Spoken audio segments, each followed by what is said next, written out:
Sorry. Hi, Tony. No, he was explaining, or he wants you to explain us about the three C's concept: consistency, culture, and community around the sport. Okay. Well, first of all, thank you for having me here. Great to be with this amongst of professionals. To be fair, longer story short, I've known Marcus and I follow his steps for quite a while now. We go well, long back now, about 8 years now since we met first time. And I following a little bit the tradition on what Marcus said and to what the sport is become to be. I'm based in the UAE, a very hot region right now for the sports growth.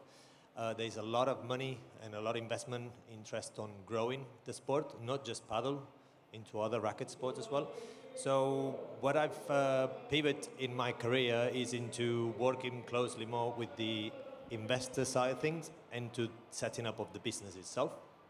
So the three C's that I call it to be is for me the key foundation on a healthy lifestyle club, from both starting from the management itself to ending with the consumers.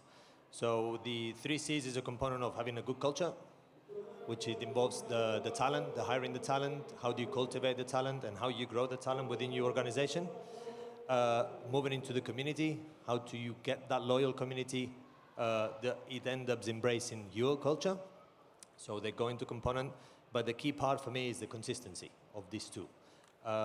It seems that we are in a very rapid market. Everything seems to be having to have a very fast result, and that it needs to be a little bit more thought on how to slow things down and think about long term rather than short term.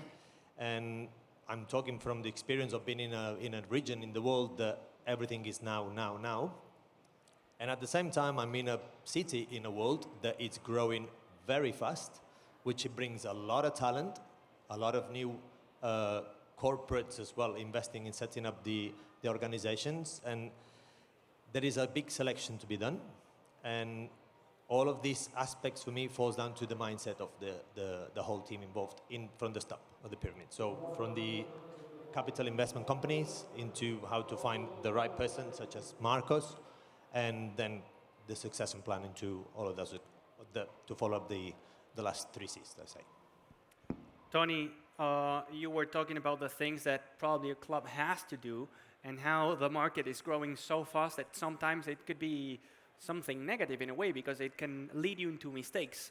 What are the things that you shouldn't do, in your opinion? You talked about the things that are positive for a club, maybe some mistakes or something that you see that is, or it could be an example on what not to do in order to be successful. In the region where I am, the what not to do is find a simple warehouse and put as many courts as you can.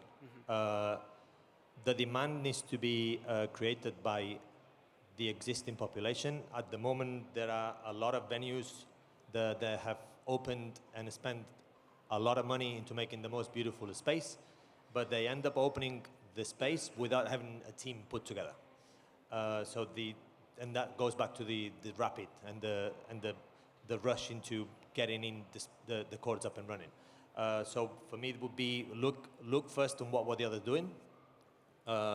Find a good space, not necessarily in comparison to another city, but not necessarily a gigantic space.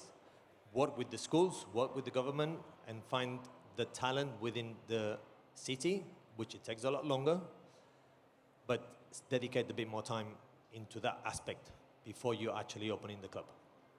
That's very interesting. I'm gonna write it down. And Tony, I don't want you to leave before answering because this is also a nice space for people to come here to present their companies.